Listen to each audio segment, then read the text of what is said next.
जय हिंद साथियों, competition war के यूट्यूब चैनल में आपका स्वागत है। मेरा नाम है संदीप, उपस्थित हूं आपके लिए लेकर एक नई वीडियो। दोस्तों, आज की वीडियो में हम बात करेंगे इसरो ने पीएसएलवी C-59 से लॉन्च किया प्रोबा 3 मिशन। प्रोबा 3 दोस्तों यूरोपियन अंतरिक्ष एजेंसी का सूर्य के कोरोना यानी कि बाहरी वातावरण का अध्ययन करने के लिए एक मिशन है, जिसको लॉन्च किया है इसरो ने। दोस्तों, प्रोबा 3 मिशन के महत्व के बारे में इस वीडियो के अंदर हम आपसे विस्तार पूर्वक बात करेंगे। साथ ही जिस रॉकेट से इस उपग्रह को लॉन्च किया गया है उसके बारे में भी देखेंगे, जिसका नाम है पीएसएलवी। भारत का एक उपग्रह लॉन्चिंग रॉकेट है। यदि आप चैनल पर नए हो और इसी तरह से डिफेंस या टेक्नोलॉजी से रिलेटेड और भी वीडियोस इन फ्यूचर देखना चाहते हो तो सबसे पहले इस चैनल को सब्सक्राइब करके बेल आइकन को हिट कर दीजिए, ताकि आने वाली जो वीडियोस हैं उनके नोटिफिकेशंस आपसे मिस नहीं होने चाहिए। साथ ही इस वीडियो के डिस्क्रिप्शन को जरूर चेक कीजिएगा। तो दोस्तों, आइए विस्तार पूर्वक बात करते हैं प्रोबा 3 मिशन के बारे में। दोस्तों, इस तरह का पीएसएलवी रॉकेट होता है जिसका इस्तेमाल करके C-59वीं उड़ान लॉन्च की गई और प्रोबा 3 मिशन को सुरक्षित रूप से उसकी कक्षा में पहुंचाया गया। दोस्तों, यहां इसरो ने इस मिशन के बारे में ट्विटर हैंडल से जानकारी दी है, जिसमें लिखा है PSLV C-59 has successfully soared into the skies making the commencement of a global mission led by NSIL, जो कि भारत के उपग्रह लॉन्चिंग के लिए एक वाणिज्यिक इकाई है इसरो की, और उसने जो है टेक्निकल एक्सपर्टीज का प्रदर्शन किया है इसरो की। ठीक है, तो प्रोबा 3 मिशन के लॉन्चिंग के बारे में ये जो है एक आपको अपडेट दी गई इसरो के ट्विटर हैंडल से। और यहाँ पर इसरो के अध्यक्ष हैं एस सोमनाथ इनका नाम है। ठीक है, ध्यान रखिएगा। तो चलिए आइए वीडियो को विस्तार पूर्वक डिस्कस करते हैं। रॉकेट रहा पीएसएलवी, जिसके माध्यम से इस मिशन को लॉन्च किया गया पीएसएलवी C-59।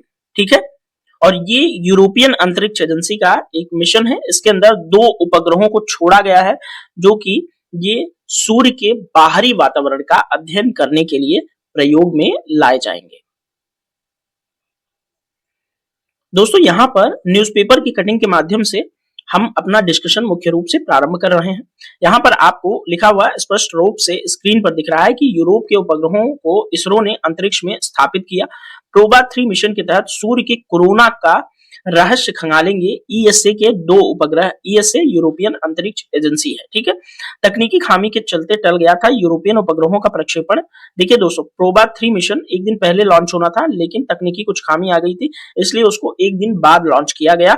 और यहाँ पर श्रीहरिकोटा का वो लॉन्चिंग पैड है, जहां से सतीश धवन अंतरिक्ष केंद्र है। ये प्रोबा 3 मिशन को जो है भारत ने लॉन्च किया। ठीक है दोस्तों, यहां पर देखेंगे तो आपको थोड़ा सा डिटेल में हम डिस्कस करते हैं इस न्यूज़पेपर की कटिंग को, जिसमें आपको स्पष्ट तौर पर लिखा हुआ दिख रहा है कि चंद्रयान और आदित्य मिशन के बाद भारत ने गुरुवार को एक और कीर्तिमान रचा। इसरो के पीएसएलवी C-59 रॉकेट ने यूरोपियन अंतरिक्ष एजेंसी के प्रोबा 3 मिशन को लॉन्च कर दिया।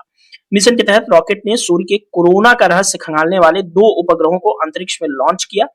इससे पहले बुधवार को तकनीकी खामी के कारण प्रक्षेपण को टालना पड़ा था। आंध्र प्रदेश में श्रीहरिकोटा के सतीश धवन अंतरिक्ष केंद्र से 4:04 पे 44.5 मीटर लंबे पीएसएलवी C-59 रॉकेट ने प्रोबा 3 मिशन के उपग्रहों के साथ उड़ान भरी थी। 18 मिनट के बाद रॉकेट ने सफलतापूर्वक दोनों उपग्रहों को लक्षित कक्षा में पहुंचा दिया था। ठीक है, दोनों उपग्रहों को अंडाकार कक्षा में स्थापित किया गया। इस कक्षा से पृथ्वी की निकटतम दूरी 600 किलोमीटर और अधिकतम दूरी है 60,000 किमी है। ठीक है, यह पहली बार है जब पीएसएलवी ने इतनी अंडाकार कक्षा लगभग 60,000 में उपग्रहों को 60,000 किलोमीटर में उपग्रहों को पहुंचाया है। ईएसए ने कहा है कि उसने लागत और दक्षता के कारण इसरो के पीएसएलवी एक्सेल को चुना। ठीक है, इस बीच ईएसए के वैज्ञानिकों को प्रोबा 3 मिशन के अंतरिक्ष यान से संकेत मिलने शुरू हो गए हैं। ईएसए के महानिदेशक जोसेफ एश बेकर ने कहा कि पीएसएलवी रॉकेट से उपग्रहों के अलग होने के लगभग तुरंत बाद ऑस्ट्रेलिया के यथारागा स्टेशन को सिग्नल प्राप्त होने लगे। दोनों उपग्रह 150 मीटर की दूरी पर रहकर सूर्य के बाहरी वातावरण का अध्ययन करेंगे। इसरो ने 2001 में दोस्तों इसी तरह का प्रोबा 1 जो मिशन था, जो कि यूरोपियन अंतरिक्ष एजेंसी का ही था, उसका सफल प्रक्षेपण जो है इसरो ने ही किया था। तो ध्यान रखिएगा, प्रोबा 1 और प्रोबा 3 का सफल प्रक्षेपण जो है इसरो द्वारा ही किया गया। दोस्तों यहाँ पर न्यूज़पेपर की शेष कटिंग है। पीएसएलवी C61 सफल उड़ान है ये पीएसएलवी की, ठीक है, 61वीं सफल उड़ान है। पीएसएलवी एक्सेल संस्करण की 26वीं सफल उड़ान थी। इसरो अध्यक्ष एस सोमनाथ ने पीएसएलवी परियोजना की टीम के साथ जो है प्रोबा 3 टीम को भी बधाई दी। एस सोमनाथ जो इसरो के चेयरमैन हैं, वो आपको यहाँ पर इमेज के अंदर दिख रहे हैं और उनका ये बयान भी है, अभी मैं डिस्कस करता हूँ। पीएसएलवी के विश्वसनीय प्रदर्शन का प्रमाण है ये मिशन जो है, ठीक है। और यहाँ पर ये देखिएगा, इंपॉर्टेंट है, प्रोबा 3 में 2 उपग्रह होंगे। प्रोबा लैटिन शब्द से बना है जिसका मतलब होता है प्रयास करते हैं। PROBA 3 project for onboard anatomy में 2 उपग्रह हैं। कोरोनोग्राफ ये 310 किलोग्राम का है और आकुल्टर ये 240 किलोग्राम का है। कोरोनोग्राफ स्पेसक्राफ्ट और आकुल्टर स्पेसक्राफ्ट को स्टैग्ड कॉन्फ़िगरेशन यानी कि एक के ऊपर एक साथ लॉन्च किया गया, एक के ऊपर एक, ठीक है। कोरोना में पता लगाने के उत्सुक हैं विज्ञानी कोरोना के बारे में, ठीक है। तो कोरोना जो है दोस्तों सूर्य से भी अधिक गर्म, विज्ञानी इस क्षेत्र के रहस्य का पता लगाने के लिए उत्सुक रहे। जिस तरह पृथ्वी पर भूकंप आते हैं, उसी तरह सौर भूकंप भी होते हैं जिन्हें कोरोनल मास इजेक्शन कहा जाता है, जिसको सौर तूफान भी कह सकते हैं, जो कुछ महीने पहले आया, जिसको हमने अपने एक वीडियो के माध्यम से कवर भी किया था। उस वीडियो का लिंक भी मैं इस वीडियो के डिस्क्रिप्शन में डाल रहा हूं, जिससे आपको सौर तूफान के बारे में या कोरोनल मास इजेक्शन वगैरह क्या होता है इसके बारे में आपको समझ आ सके। यहाँ पर देखिएगा, सौर कंपन पृथ्वी के भूचुंबकीय क्षेत्रों को बदल सकती है। कभी कभी ये उपग्रह को नुकसान पहुंचाते हैं। कोरोनल मास इजेक्शन के कारण उपग्रहों के साथ इलेक्ट्रॉनिक्स खराब जो है हो सकते हैं। इलेक्ट्रॉनिक्स जो उपग्रहों के होते हैं वो सभी कभी कभी खराब हो सकते हैं कोरोनल मास इजेक्शन के साथ। कोरोनल मास इजेक्शन में थोड़ा थोड़ा मैं बताता हूँ, सूर्य से बड़ी मात्रा में ज्वालाएं पृथ्वी की तरफ आगे बढ़ती है, ठीक है, और कई कई बार ये पूरे अंतरिक्ष में फैल जाती हैं, जो कि बहुत ज्यादा एटमॉस्फेयर को गर्म कर देती हैं और जिससे कि उपग्रह के जो इलेक्ट्रॉनिक्स होते हैं वो खराब हो जाते हैं कई बार, ठीक है। यहाँ पर देखेंगे आदित्य L1 मिशन को भी मिलेगी मदद। आमतौर पर सोलर डिस्क को अवरुद्ध करने का पैटर्न सूर्य ग्रहण के दौरान होता है और वह कुछ मिनटों के लिए है। हालांकि प्रोबा 3 मिशन जरूरत के हिसाब से सूर्य ग्रहण जैसी स्थिति बनाने में सक्षम होगा।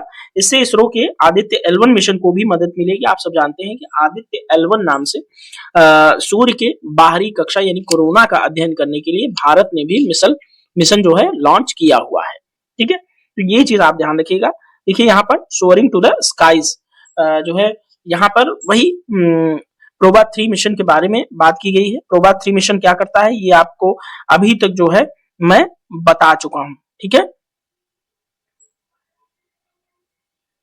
प्रोबा 3 मिशन की जो पीएसएलवी C59 की स्पेस फ्लाइट गई है, मतलब ये जो उपग्रह गया है, ये जो फ्लाइट यानी कि रॉकेट लेके गया है इसका एक सीक्वेंस दिखा रहा है कि कब रॉकेट जो है यहां से टेक ऑफ किया, उसके बाद सेपरेशन की जो फेजेस हैं वो सब चीज यहाँ पर दिख रहा है।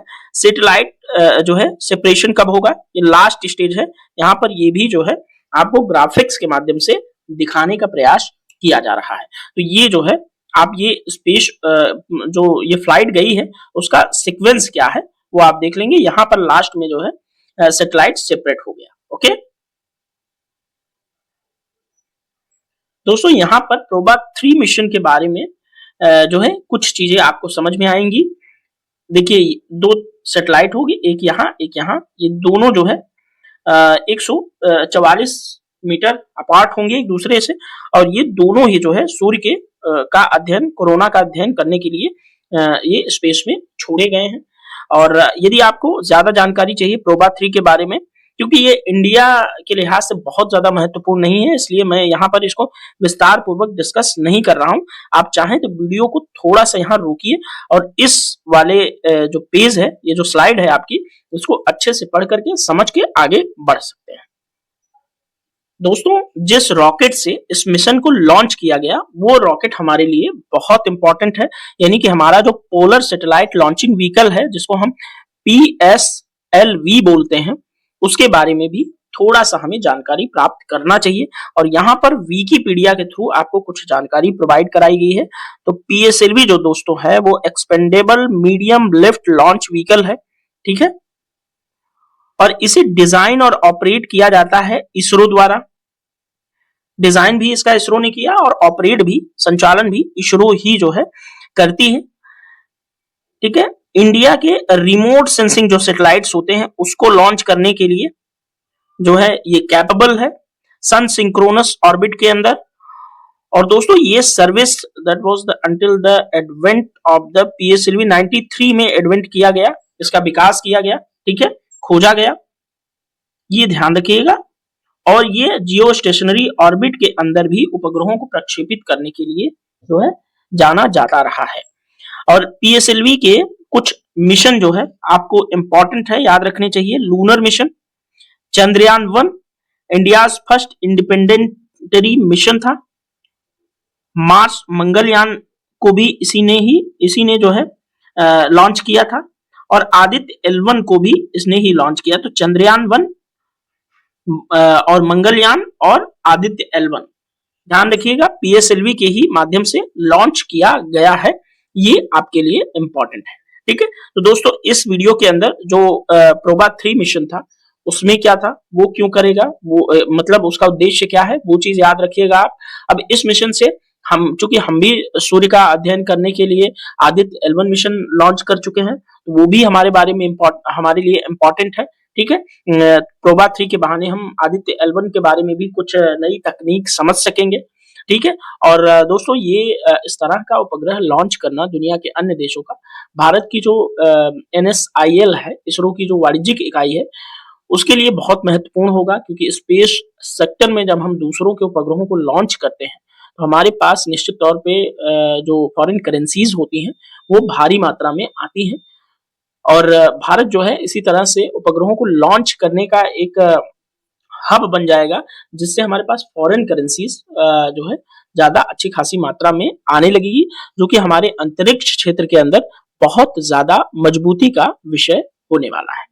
तो दोस्तों इस वीडियो में हमने प्रोबा 3 मिशन के बारे में डिस्कस किया, पीएसएलवी के बारे में आपको जो कुछ इंपॉर्टेंट था बताने का प्रयास किया। पीएसएलवी के बारे में देखिए शेष इंफॉर्मेशन यहाँ पर लिखी हुई है, आप पढ़कर समझ सकते हैं, बहुत ज्यादा इंपॉर्टेंट नहीं है। किसी दिन मैं कोशिश करूंगा कि जो उपग्रह प्रक्षेपण के लिए उत्तरदायी रॉकेट है, चाहे वो जीएसएलवी हो, पीएसएलवी हो, एसएसएलवी हो, या फिर निजी क्षेत्रों के कुछ उपग्रह हैं, छोटे उपग्रहों को लॉन्च करने वाले निजी क्षेत्रों के रॉकेट हैं, जैसे विक्रम एस, इस तरह के जो रॉकेट हैं उनके बारे में मैं एक सेपरेट वीडियो के अंदर एक दिन बात कर लूंगा। इस मिशन के बारे में जितना इंपॉर्टेंट था उतना मैंने आपको बता दिया। अब यहाँ पर इस वीडियो को करते हैं पूरा और मिलेंगे नेक्स्ट वीडियो में। तब तक के लिए thank you so much, bye bye, जय हिंद, भारत माता की जय।